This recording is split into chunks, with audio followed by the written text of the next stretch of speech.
Otra de las cuestiones en las que el gobierno está hurgando un poco en las encuestas tiene que ver con el posicionamiento de la opinión pública frente a los cortes, protestas, piquetes, y ahí podría encontrar otra de las cuestiones de su armado electoral, ¿no? Hoy Página 12 advierte en la portada que tiene que ver con que dice que están comprando en la policía de la Ciudad de Buenos Aires equipamiento especial antipiquetes, y esto tiene que ver con algo que perciben ellos o que han visto en las encuestas respecto de qué pasaría con su propio electorado si ellos toman una decisión de empezar a reprimir la protesta social, ¿no? En el gobierno creen que la gente está un poco harta de los piquetes. Hoy hay una encuesta que publica La Nación de Poliarquía que dice que el 66% de la gente rechaza los cortes contra el 36% que los acepta. Y hay otro dato interesante, creo, que tiene que ver con cómo liberar el tránsito. La mayoría de la gente dice que es sin represión. Claro. Pero hay un 29% que dice represión a chicos, a mujeres, a los que estén. 29%. 29% es terrible. Me parece altísimo. Con lo cual me parece que el gobierno también está en una encrucijada, porque en campaña prometió que no iba a haber cortes, que no iba a haber piquetes. El electorado más duro de Cambiemos está pidiendo que no haya piquetes. Con el desalojo de la carpa, me parece docente antes del permiso, la discusión del domingo anterior, alguna señal en que en una política más dura en ese aspecto había dado. Pero ya, encontraron ¿no? un límite, ¿no? O sea, me parece que el límite que no encontraron en la represión en Panamericana, el día del paro, sí lo encontraron con la represión a los docentes en Congreso, porque la imagen de un maestro con una rodilla de un policía en la cabeza y... ¿Pero vos decís que les pareció un error? Yo no sé si... No, en el gobierno de la ciudad decían que no, María. Todo lo contrario, decían que habían sido fortalecidos, creo que fue, que la mitad de los que estaban ahí no eran no. maestros. Bueno. No, es que es la política es de endurecimiento, es de reprimir. O sea, para mí la represión a los docentes fue el sinceramiento de la política que están adoptando. Y luego habían presentado además unos días antes un proyecto de ley de endurecimiento de las penas para los casos de... O sea, lo que hacen es modificar 4 artículos del Código Penal, metiendo en todos los casos manifestaciones públicas, ¿no? O sea, ¿qué pasa si vos vas a peticionar para que tengas pena de prisión en situaciones violentas en una marcha? Elevan las penas, o sea, lo que hacen es en los delitos de amenazas, de daños, de cortes de rutas o de calles, agregan como una especie de descripción de, bueno, si hay personas con la cara tapada, así lo dice el proyecto, es muy impresionante, personas con la cara tapada, con elementos contundentes, también habla de armas, por supuesto. Pero nadie se hace cargo, es un proyecto que entró a circular esta semana. Es un proyecto que está presentado, que no está subido a la página web, pero está presentado, tiene un número de expediente, todo. Cuando yo consulté lo que me dijeron era que lo había presentado gente cercana a Patricia Bullrich, que sí, que el proyecto existe. Y efectivamente lo que propone es esto, o sea, lo de los maestros fue el sinceramiento de una política que se está aplicando en todos lados. Porque creo que encontraron un límite y que sí se arrepintieron porque a las 24 horas de la represión le dieron permiso a la carpa para ponerse. Creo que eso es una especie de admisión de que no estuvo bien ponerle la rodilla en la cabeza. El fin de semana Página 12 había puesto también, pues yo mostré la tapa del viernes, domingo de hoy, y hubo toda una polémica por la de ayer, que era vigilar y castigar, que había una foto, pero que era de una situación de represión que era del 2015. O sea, una represión de una manifestación ordenada por el gobierno de Cristina Fernández de Kirchner. El gobierno de Cristina también reprimía. Tuvo la Panamericana, tuvo el gendarme Carancho que entonces salió a hacer una aclaración, después Página 12 se vio obligado a aclarar. Me parece que ahí el problema es que se analiza a veces si es macrista el gobierno de un modo y si es kirchnerista. La represión es represión. Hubo muchas represiones en el gobierno de Cristina. De hecho, los organismos de derechos humanos, sobre todo los partidos de izquierda, tienen confeccionado un montón de... Bueno, la ley antiterrorista fue una de las cosas más polémicas. Bernie se creía Rambo. Y había mandado un proyecto. Al final estaba queriendo regular de alguna Cristina manera. También quería regular. Sí, la regulación siempre es una cuestión que estuvo rondando. Lo que pasa es que si leen este proyecto, esa nota que vos referís, la foto, es una nota que escribí yo. Sí, yo recibí un montón de comentarios por la foto, obviamente, pero digo, me parece importante, o sea, en la nota yo lo que contaba, además de todos los todo el endurecimiento que hay. En un caso ponen penas de hasta 10 años de prisión por estar en una manifestación, cosa que es un disparate. Tenés especialistas de primer nivel también hablando y explicando que es inconstitucional, o sea, que viola todos derechos elementales del modo que está redactado, que vos no podés penalizar a una persona porque lleva la cara tapada. Primero tenés que recordar por qué llevan la cara tapada quienes hacen corte. Esto tiene que ver con el movimiento de los desocupados de hace un montón de tiempo, ¿no? Y con una mecánica de preservación. Pero independientemente de eso... bueno, hay grupos tipo que hay situaciones de mucha violencia en algunos grupos tipo bueno, lo que pasa es que en ese caso tienen que tipificar qué tipo de amenaza se trata. Si claro. Cuando vos haces una legislación que generaliza, lo que estás abriendo es el campo para que se aplique de la manera más dura. Estás dando carta blanca a la fuerza de seguridad. También hay que entender que hay un cierto hartazgo, fruto no solamente de lo que sucede en estos años, sino años anteriores, de quien tapado y con palos te corta a las 3 de la tarde un viernes, la 9 de julio. Sí, o la Panamericana. O la Panamericana, sin motivo social candente aparente. No, a mí, o sea, cuando son protestas, entonces, o sea, a mí me parece muy importante que se sepa el motivo de la protesta. Sí, por supuesto, no, pero eso es una responsabilidad política. Es el tanque que veíamos pero esa es responsabilidad política, no lo vas a lograr con palos de la policía. ¿entendés? Avanzo en un tema que algunos ligaban a esto también, que fue lo que pasó en Jujuy. Gravísimo. ¿No? El ingreso de la policía a la Universidad de Ciencias Agrarias, ¿no? En Jujuy. Sí. Y Morales, el gobernador, porque bueno, esto tiene que ver la autonomía universitaria muy enlazada en la historia fundacional del propio radicalismo, digamos, haber logrado la autonomía universitaria. Y Morales diciendo que qué barbaridad que esto ocurra justamente con un gobierno radical, le reprochan que haya tardado 24 horas. Y hoy hay un desplazamiento de los policías que entraron a llevarse preso al jefe del centro estudiante que estaba haciendo una fiesta que es tradicional en la universidad. Bueno, ahí cuando te empezás a dudar de estamos, bueno, un gran acuerdo de decir, bueno, no se puede cortar la 9 de julio por cualquier motivo encapuchados con palos. Estamos de acuerdo. Ahora, ¿está capacitada las fuerzas de seguridad de la Argentina como para liberar un corte de una manera, nunca va a ser pacífica, pero de una manera profesional? Sí, una represión. Sin terminar en lamentando cuestiones. Bueno, Lilita Carrió dijo, yo no quiero que hagan eso porque puede terminar con un muerto. Pero claro, basta leer el relato de Joaquín Quispe, el presidente del Centro de Estudiantes de la Facultad de Jujuy. Lo que cuenta, lo que narra son apremios, torturas.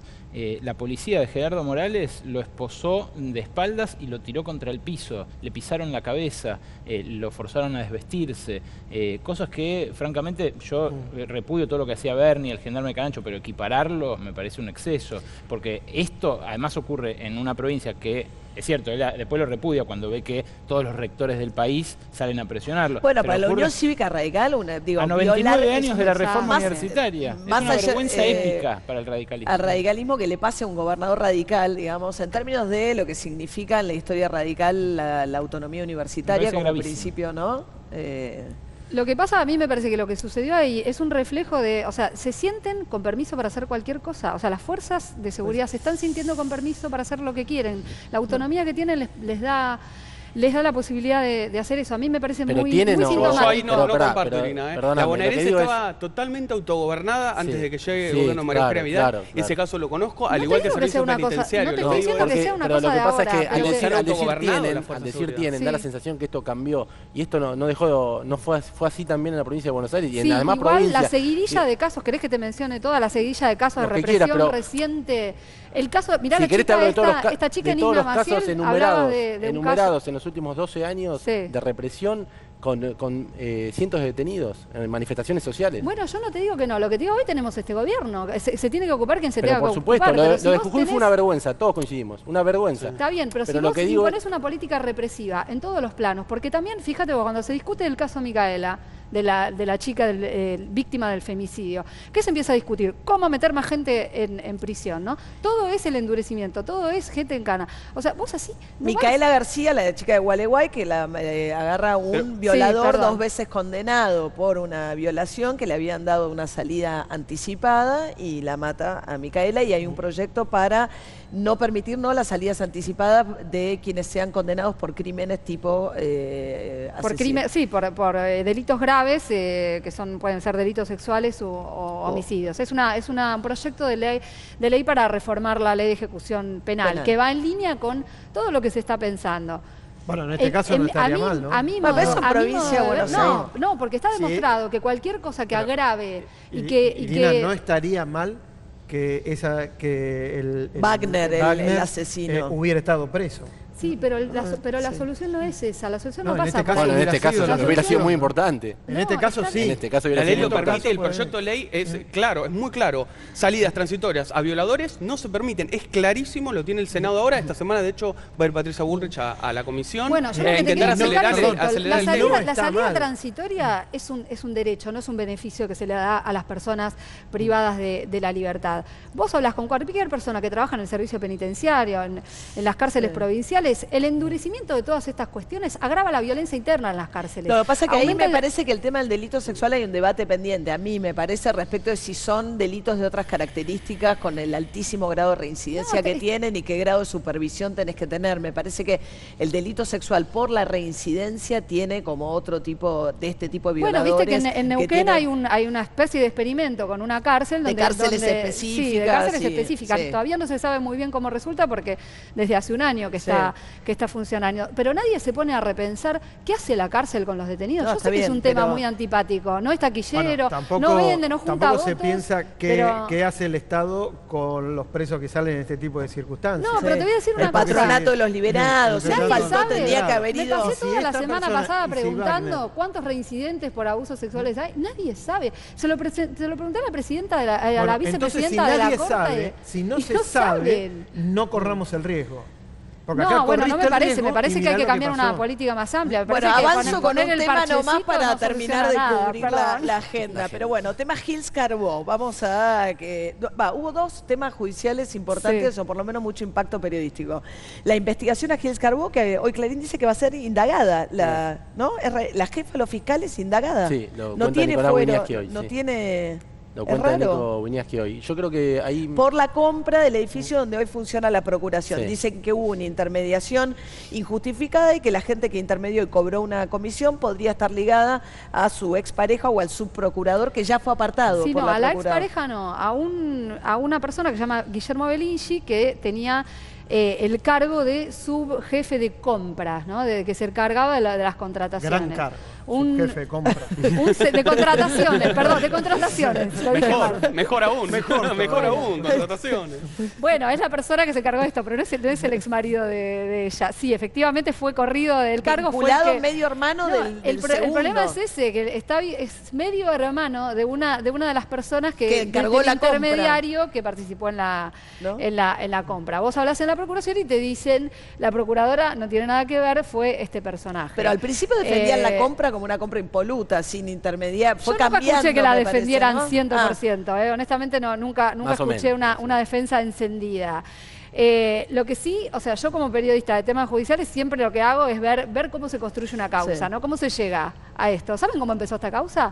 Con un papelito, un anónimo que le tiraron abajo de la puerta al fiscal Carlos Rívola. Está bien, pero todas las causas empiezan con una... Sí, pero hace 2 semanas, cuando el gobierno estaba diciendo desesperadamente no encontramos la forma de echar a Gilles Carbó. Está bien, pero si encontrás que el hermano del segundo de ella cobró 7 millones de dólares, o no me acuerdo. No, yo estoy de acuerdo con que se investigue todo y si ella tiene responsabilidad, perfecto, ¿no? Pero digo, es funcional a la estrategia. A ver, el gobierno quería, el Ejecutivo, desde que llegó, correr a Gilles Carbó de la Procuración. Habían intentado, vía la modificación de la ley, que la propia Lilita Carrió dijo, no, es inconstitucional, no hagamos esto, pues es una payasada, yo me niego, la odio, pero no la quiero en ese lugar, pero no lo voy a hacer de manera indebida. Y esta otra causa parece tener mucho más carnadura para lograr ese objetivo. No, en el gobierno dicen que sí, que les parece que con un delito se le puede llegar a hacer juicio político. En la anterior embestida de este año, que fue en marzo, en que hizo el gobierno, a los 2 días apareció lo del correo. De vuelta. Hubo una embestida en marzo del gobierno contra Gilles Carbó, con otras cuestiones. Juicio político, a los 2 días apareció lo del correo. Lo del correo, perdón. Bueno, porque el gobierno tiene la teoría de que Gilles Carbó alienta todas las causas en las que está imputado funcionario de gobierno. No. Lo del correo empezó en febrero, cuando la fiscal Gabriela Boquín presentó el primer dictamen. No, en febrero. Bueno, pero vos lo que estás diciendo es que hay una sospecha de... Un poco más que una sospecha, lo cual no está mal, digo, no está mal. Boquín presentó, en realidad... ¿Cuándo se hizo público? Primero lo presentó... Cuando lo publica la prensa y se hace conocido el caso. Esto fue, fijémonos cuándo fueron publicadas las notas, y repito, no está mal que así sea, 3 días después de la última embestida del gobierno contra Gil Carbó. Igual, perdón, o sea, no tiene parangón. Lo del Correo es un escándalo mayúsculo. O sea. Sí, que se conoció 3 días después. Bueno, está bien, la fiscal había presentado antes. Y a la fiscal le ocultaron el año pasado que había una audiencia. O sea, es todo disparatado. Después se le robaron del auto una copia del expediente. ¿El Correo quedó como estaba hasta ahora? Sí, sí. No, está todo parado. Está todo parado, pero no hubo novedades, digamos, no se modificó el acuerdo. No, pero por el aplazamiento de las audiencias siguen corriendo las condiciones que había aceptado el Estado que favorecen al Grupo Macri. Lo que sucede es que el Estado pidió, no son todos artilugios legales, el Estado pidió 120 días con el argumento de que sacaba estos decretos de transparencia. Y nos queda fuera, porque ya tengo que entregar el sobreseimiento de Gabriela. ¿Cuál querés? Estaba por decir sobreseimiento de Gabriela Michetti. Con eso estoy muy familiarizado, pero sí con las 2 renuncias muy ruidosas que hubo esta semana. Son renuncias número 2 de Aranguren. Que dijo que es un terco. Un autoritario. Diciendo que es un autoritario. Le dijo autoritario al ministro, pero además le dijo no puede llevar adelante la función porque no sabe trabajar en equipo. Un petrolero que tuvo a su cargo el año pasado todo el esquema de readecuación tarifaria del gas, que además está investigado en 2 causas. Yo sospecho que se fue más por eso, más por las 2 investigaciones que tiene en marcha sobre él. Ojalá que sea una cuestión de un terco con alguien que no sabe trabajar en equipo. Por eso digo. Porque acá estamos 2 tipos que son eran de 2 petroleras privadas muy fuertes. Shell versus Pan-American Energy. Y precisamente está investigado Sureda en 2 causas, en una por favorecer a Shell y en otra por favorecer a varias compañías, entre ellas Pan-American Energy. Bueno, una de las cosas que dijo era que discrepaba con la política de hidrocarburos, ¿no? Y está el tema Caseta, Alejandro Caseta, la Argentina. A Pablo Abeluto, ministro de Cultura, le pide la renuncia al titular del Inca y hay una preocupación dentro de la industria del cine de que esto tenga que ver con modificar la ley de financiamiento del cine y que detrás de esto se venga un recorte, ¿no? Que es un poco la preocupación. Pero sí es cierto que la Argentina financia a Disney. La Argentina financia a Disney. Bueno, hay toda una discusión del modo de financiar. En el sentido que Disney hace una película en socio con productoras argentinas, gana guita y nosotros le subsidiamos. Le damos más guita. Pero a la vez cobramos un impuesto, que es lo que financia el Inca autárquico, por cada tipo entrada, que fue a ver Rápido y Furioso. Para fomentar el cine del que no tiene guita. ¿Cuántas causas hay con el Inca? ¿No? Bueno, ¿Cuántas causas penales abrieron alrededor del Inca? Nos quedamos. Va a haber más desplazamientos en el Inca. Va a haber más. Sí, se puso. Esa pelea está muy complicada. Muy complicada. Es otro caso de lo que decía Carlitos. Si algo anda bien, no lo rompas. Puede haber causas, puede haber quilombos, pero el cine argentino es bueno. Y es bueno en parte porque el Inca lo financia. Y no es del kirchnerismo tampoco, es de Menem la ley de autarquía. Además era alguien que había sugerido Campanella, muy cercano al gobierno. Campanella lo defendió de Adrián Suárez, todo. Bueno, tenemos mucho tema para el domingo que viene, ya acumulamos y guardamos, porque en el tercer bloque nos vamos a mover a temas internacionales de mucha relevancia. El consorcio que investigó los Panama Papers recibió el Pulitzer. Vamos a conversar con 2 periodistas especializados en temas internacionales vinculados a esto y también el tema de Donald Trump, una gran cantidad de novedades que han sacudido el tablero geopolítico. Ya volvemos.